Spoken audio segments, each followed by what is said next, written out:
할렐루야. 여러분 한번 좌우로 한번 보세요. 함께 승리한 우리 믿음의 동역자들이고, 특별히 우리 이 자리에 있는 미래세대 아이들이 있죠. 우리 청년부 포함해서 한번 잠깐 일어나 볼까요? 미래세대 아이들 얼굴 안 해도 괜찮아요. 예. 충충해도 미래세대 아이들, 자, 우리 지금까지 해보지 않았던 격려와 뜨거운 사랑의 박수를 우리 미래세대에게 한번 보내겠습니다. 앉으세요. 예, 앉으세요. 예. 자, 하나님께서 우리 아이들에게 진짜 십자가의 증인이 되게 하실 줄로 믿습니다. 며칠 전에 저희 친누나한테 전화가 왔어요. 전화가 와서는 이제 저한테 하소연을 하는 거예요. 야, 요즘에 우리 교회가 몇 주년 하면서 너무 힘들다는 거죠. 봉사하는 거 너무 힘들고, 아니 내가 왜 이렇게 교회를 많이 가야 되느냐고 막 이러면서, 특별히 고난주간이 되니까 그게 더 과부하 걸리는 거예요. 막 저한테 하소연을 하는데 마치 저는 그 하소연이 여러분들이 저한테 하는 하소연처럼 그렇게 확 느껴졌어요. 근데 제가 저희 누나하고 통화하면서 단 1의 위로도 해주지 않았어요. 왜냐면 오히려 제 마음속에 어떤 마음이 들었냐면, 야, 그 목사님 목회 진짜 잘하신다, 진짜 잘하신다. 왜냐면 여러분, 우리가 다른 데 불평하지 않고 하나님을 예배하는데, 그분을 섬기는데 그 일에 우리 마음에 거룩한 부담감이 생기고, 심지어 그게 불평이라 할지라도 그렇잖아요. 하나님을 향해 하는 불평을 하나님은 불평으로 받아들이지 않으세요. 애교로 받아들이십니다. 그래서 특별히 고난주간에 십자가만 집중하게 하는 그 목사님이 참 귀하다는 생각이 들고, 저도 나중에 주님께 천국 가서 칭찬받을 거 한 가지 찾으라고 한다면 요 고난주간에 여러분들을 빡세게, 아주 빡세게 십자가에 집중시킨 것은 제가 칭찬받을 수 있겠다, 이런 생각이 들더라고요. 여러분, 십자가 하면 반드시 따라오는 주저가 하나가 있어요. 아니, 정확하게 말하면 십자가라는 것은 이 단어에서 시작을 해서 이 단어에서 끝이 나야 되는데, 여러분, 십자가의 시작이면서 동시에 십자가의 결론인 이 단어가 뭘까요? 바로 자기 부인이라는 겁니다. 십자가 아래서 내 안에 있는 이 죄된 본성을 끝장내 버리는 것, 완전히 끝장내 버리는 것, 이 죄된 본성이 끝나버리는 것, 그게 바로 자기 부인의 삶이라고 말을 할 수가 있는 거죠. 오늘 본문에 보면 자기 부인의 삶을 살아냈던 한 사람이 등장하거든요. 바로 요셉이라고 하는 사람인데, 그의 앞에 수식어가 붙어요. 어떤 수식어예요? 그렇죠, 아리마대라는 수식어죠. 이건 여러분 지명입니다. 그러니까 요셉이 어디 출신이라는 거예요? 아리마대 출신이라는 거죠. 근데 재밌게도 이 아리마대라는 이 지명의 옛 이름이 뭐냐? 라마다임이라는 곳이에요. 이 라마다임이 여러분 누가 태어난 누구의 고향인 줄 아세요? 그렇죠, 사무엘, 선지자 사무엘의 고향이더라는 거죠. 여러분, 왜 오늘 본문은 굳이 요셉과 사무엘을 이렇게 딱 연결시켜주고 있는 것일까? 그 이유는요, 사무엘이 영적으로 가장 어두웠던 그런 시대에 하나님의 등불의 역할을 했던 것처럼, 지금 요셉도 예수님의 십자가 사건과 관련돼서 이스라엘의 가장, 아니 온 인류가 가장 어두웠던 바로 그때 그러한 역할을 감당했기 때문에 지금 오늘 사무엘과 요셉을 이어주고 있더라는 거죠. 52절 말씀을 보세요. 52절 말씀 함께 읽습니다. 시작.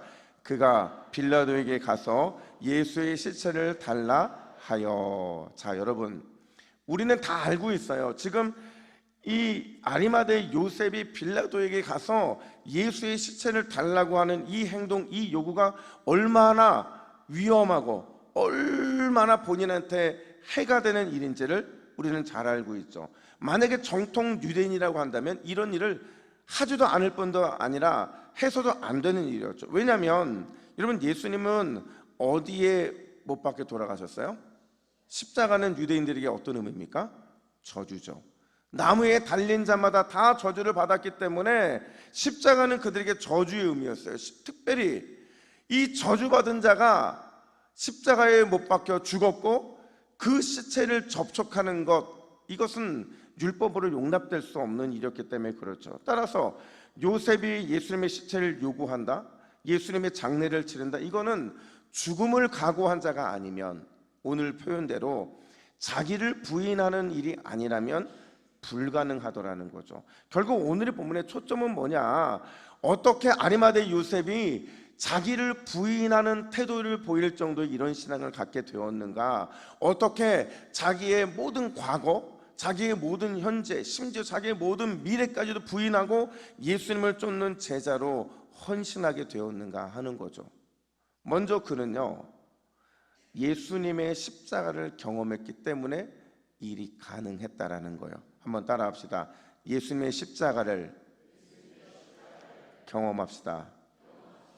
여러분, 원래 요셉의 성향이 있어요. 그 요셉의 성향을 50절은 이렇게 설명하는데, 우리 50절 말씀도 같이 한번 읽어볼까요? 시작.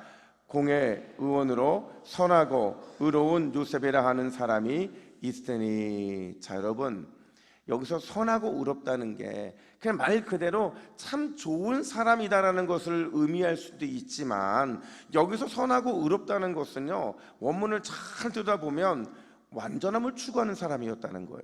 법대로 하기를 좋아했던 사람이라는 거죠. 완전함과 법대로, 딱 이 단어만 생각하면 완고하다라는 의미가 떠오르고요, 심지어 고지식하다라는 의미도 떠오를 수 있다는 거죠. 그랬던 그가 어떻게 달라질 수 있었느냐, 어떻게 그런 완고함과 그런 법대로 하는 모습들을 포기할 수 있었느냐. 요한복음 19장 38절은 이렇게 말을 합니다. 요한복음 19장 38절 우리 함께 읽습니다. 시작. 아리마대 사람 요셉은 예수의 제자이나 유대인이 두려워 그것을 숨기더니 2일 후에 빌라도에게 예수의 시체를 가져가기를 구하매. 아멘. 여러분, 늘 완전함을 추구했고 늘 법대로 사는 게 편했던 요셉이 변화된 시점이 있더라는 거죠. 그 시점이 언제냐? 2일 후. 여러분, 이 일이 어떤 일입니까? 그렇죠? 예수 그리스도의 십자가를 그가 눈으로 보고 그 십자가가 어떤 의미인지를 경험한 후에, 그 후에 그는 완전하고 법대로 살기를 좋아했던 그 모습을 버리게 되었다라는 거죠.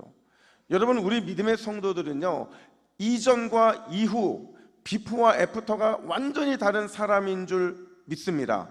그렇게 살아야죠.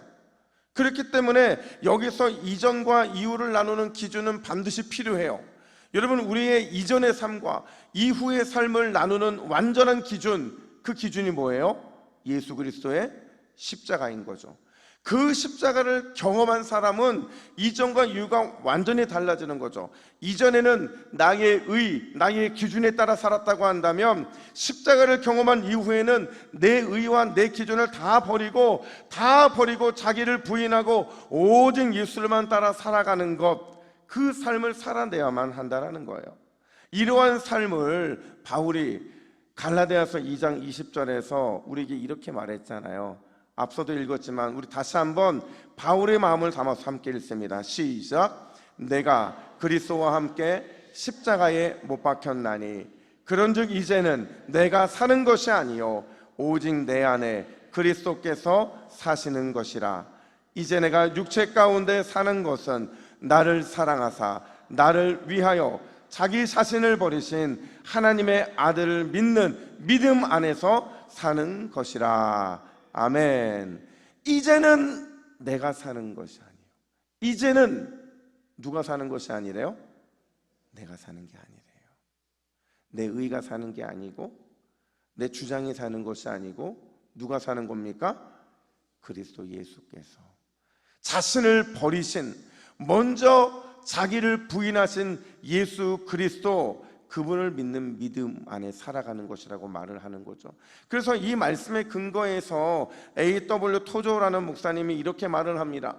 이기적인 자아가, 나의 이기적인 자아가 십자가에서 죽어야, 그래야 하나님이 인간의 삶 속에서 온전한 영광을 받으실 수 있다, 이렇게 말을 하죠. 이 말을 역으로 생각해 보세요. 하나님이 온전한 영광을 받지 못하시는 이유가 어디에 있다는 거예요? 그분이 영광스럽지 못하기 때문이라는 겁니까? 아니라는 거예요. 나의 이기적인 자아가 십자가에서 죽지 않았기 때문에 아무리 우리는 온전한 영광을 하나님께 올려드리려 해도 좋은 목소리로, 아름다운 목소리로, 좋은 삶으로, 헌신적인 삶으로 온전한 영광을 올려드리려 해도 온전한 영광이 될 수 없더라는 거죠. 여러분, 그런 의미에서 이번 갈보리 기도 행진을 통해 여러분들은 십자가를 경험하고 계십니까? 아직 이틀은 남았지만 144시간 릴레이 기도 골방을 통해서 주님의 그 십자가를 경험하고 계시냐 하는 거예요.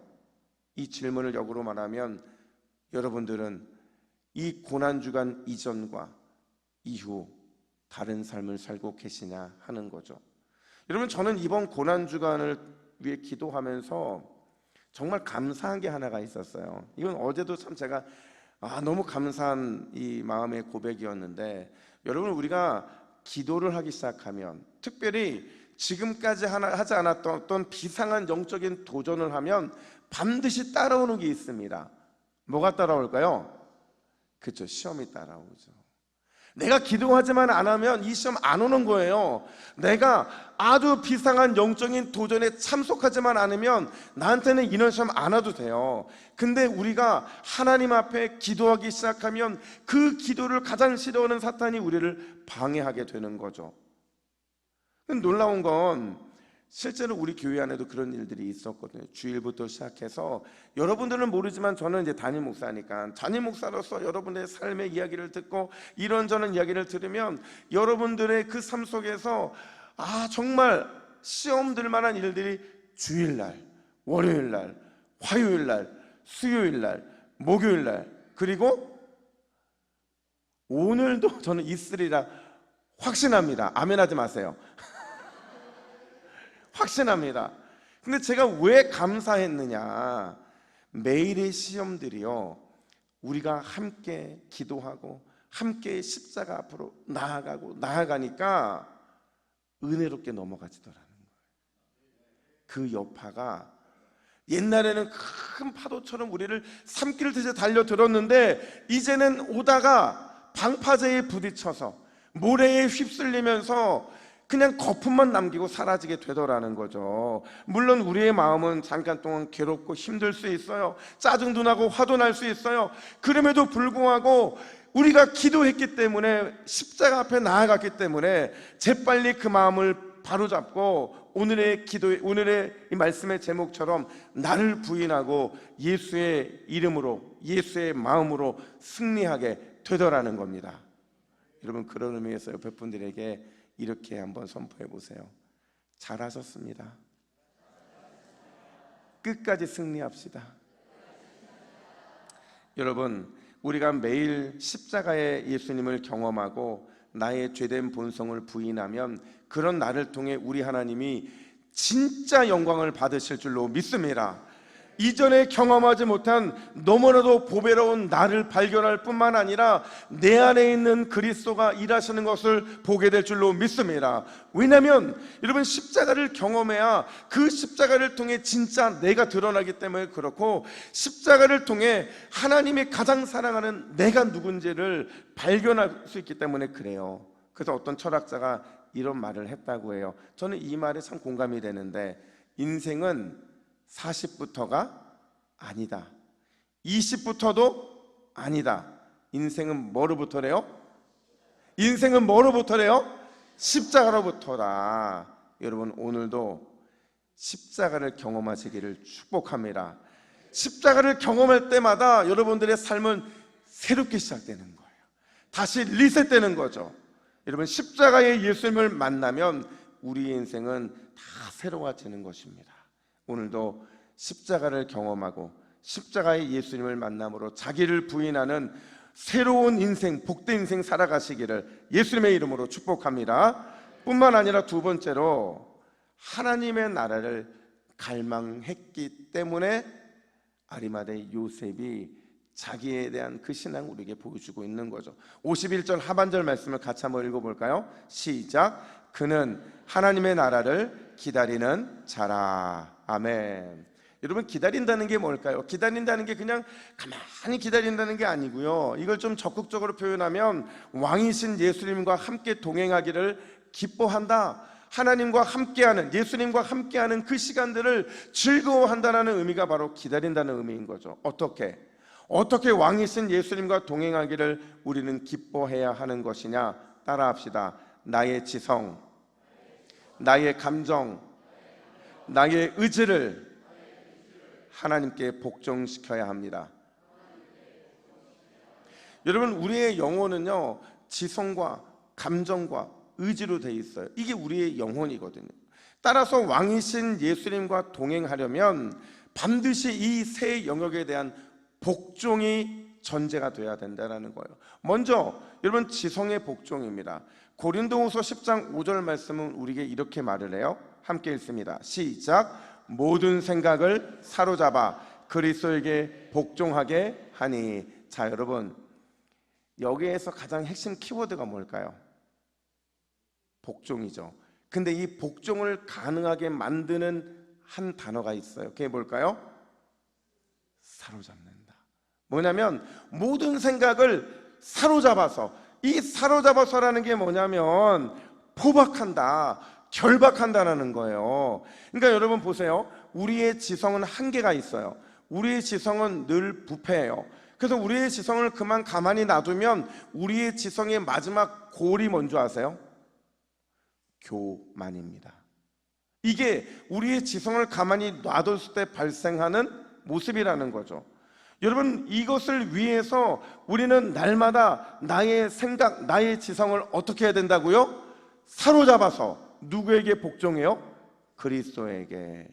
이 말은 날마다 하나님의 지혜, 예수님의 지혜를 구해야 한다라는 거죠. 뿐만 아니라 여러분, 감정의 복종이 있어요. 갈라디아서 5장 24절 말씀 우리 같이 읽습니다. 시작.